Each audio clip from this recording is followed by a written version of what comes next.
A couple Fridays ago was the day we've all been waiting for, Buck Frenzy. We packed all our gear, hopped in the car, and drove all the way up to our friend's cabin. For some reason, our tradition has always been to watch Ice Age 4 Continental Drift on the drive up there, even though it is a terrible movie. Our dad, who does the driving, has heard that atrocity 6 times, but never actually seen it, which is kind of hilarious. None of us can remember exactly how the tradition started, or why we still continue to subject ourselves to it, so for the very first time, we switched things up a little bit. Keeping things somewhat similar, we watched Ice Age 2, The Meltdown, which still isn't great, but nowhere near as cringy as 4. Either way, it was a welcome change of pace, and there was no way that breaking tradition like this would have any unforeseen consequences whatsoever. Anyways, we got there and things were great. We pitched our tent, said hi to everyone, and jumped right into a game of Octoball. We played 20-something rounds, keeping score of which annual faction won each time. The Dillos ended up in the lead after that, probably because they had the most people. Definitely not because they were the ones keeping score. After several backstabs and double crosses, one of the Team Squirrel members actually quit, even though he was the one doing the backstabbing. And I'm proud to say that Team Noah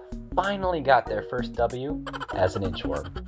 After that, we took care of another tradition, our infamous hike through the woods. We used to have the joke where the person leading us was like, "Oh, it's just a shortcut," even though it was very obviously not. But now we're just at the point where he's deliberately leading us through the wettest and thorniest sections of the woods, just for fun.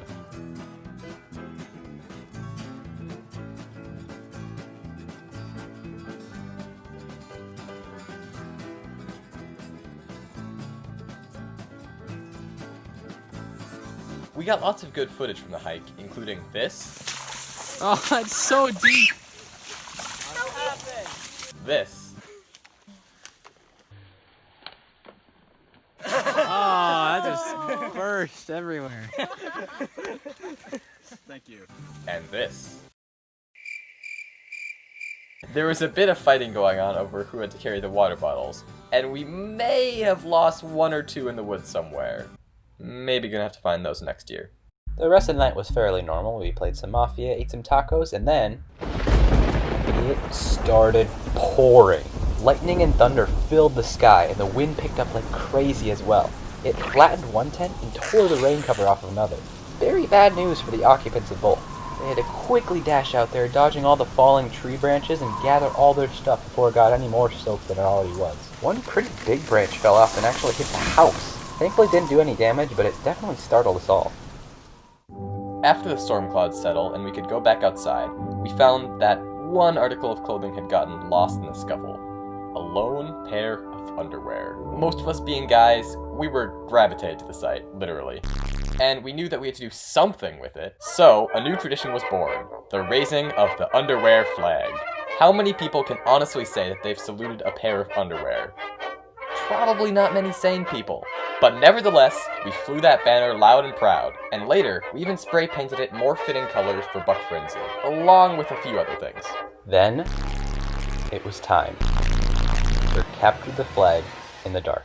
We used to do dads versus kids, but over the years we've gotten faster and they've gotten slower. So now everyone's just dispersed evenly into 2 much fairer teams. The score was 2-2. I was charging past enemy lines with one guy on my tail when suddenly someone jumped me from the front.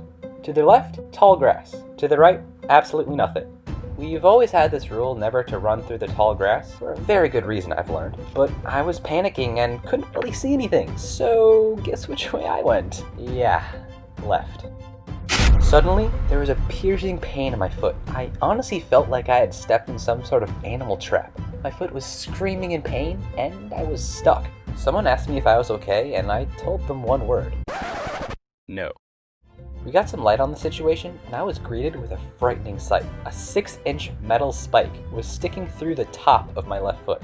My dad had to physically pull me off of it, and he carried me over to where I could sit down and get it wrapped up. Unfortunately, no one thought to take a picture of the foot before we took me off, but if you want to see the after picture, check out the part 2 of this video, which is definitely going to get demonetized because it's very gruesome. My dad and I rushed off to the ER and later the hospital to get more work done on it, and I was pretty much out of commission for the rest of the weekend. But for the rest of us, Buck Frenzy continued on. And after we had all finally calmed down a bit, someone was like, now's probably a good time to tell you that I flattened someone's tent. With everyone's tent looking a little worse for wear after the storm and capture the flag, almost all of us kids slept inside for the first time in Buck Frenzy history. We didn't get very much sleep after staying up past 3:45 a.m. talking, but hey, we were inside. Our next day had a slower start, but eventually we got around to checking more things off our traditions checklist. We literally had a bingo sheet for it. A lot of that we'll get into in part 2 of this video, and one of the only ones that we didn't check off was someone getting scared on the night hike, which usually happens quite often with all the Bigfoot in the area and everything. However, this time around, we were so tired that we were just kind of stumbling around like zombies, and no one really had the energy for scaring people. We all decided it would be a good idea to get to bed a little earlier Saturday night, especially since the last one up on Sunday morning gets a rude awakening. Check off another one of those bingo squares. Other than that, we just kind of hung around for the rest of the weekend. Lots of Octoball was played, and almost everyone obtained a less serious injury. I was actually able to make it back Sunday afternoon for one final tradition. The cooking and eating of a freshly killed squirrel. Yeah, better than hospital food. Moral of the story? Always watch Ice Age 4 Continental Drift on the drive up to Buck Frenzy, no matter how terrible it is. Apparently that's one tradition we always have to keep. Or, I could have just gone right, but hey, it's not all bad. I didn't have to pick up any of those branches that fell from the storm. And get this, in the back seat of the vehicle we had driven to the hospital with, I found my flags. The way we play the game, if you lose both your flags, you go to jail. That's what I had been trying to avoid when I got my foot impaled, and in a sick, terrible, awful way, it kinda worked. I kept my flags longer than anyone else that weekend. So, there's that. Seriously though, thank you so much for watching. Given my limited mobility over the next couple months, we're gonna have to unfortunately scale back or delay some of the projects we were hoping on releasing later this year, but that being said, and I'm just now realizing that that was a terrible lead off, but we're trying to reach 3,000 subscribers by the end of this year without the help of some stupid lucky popular video. So if you're not already, could you please consider subscribing? This is gonna sound super cheesy, but would you do it for my foot? Thanks. Also, be sure to check out our friend's channel, where he just made a traveling trophy for the winner of Octoball each year. Our other friend just made a theme song for Buck Frenzy called Buckstep. So you should check him out too. And even though they couldn't make it to Buck Frenzy this year, our other friend's channel has some very Buck Frenzy-like content over there. So be sure to check them out too. I believe that's all for now, so until next time,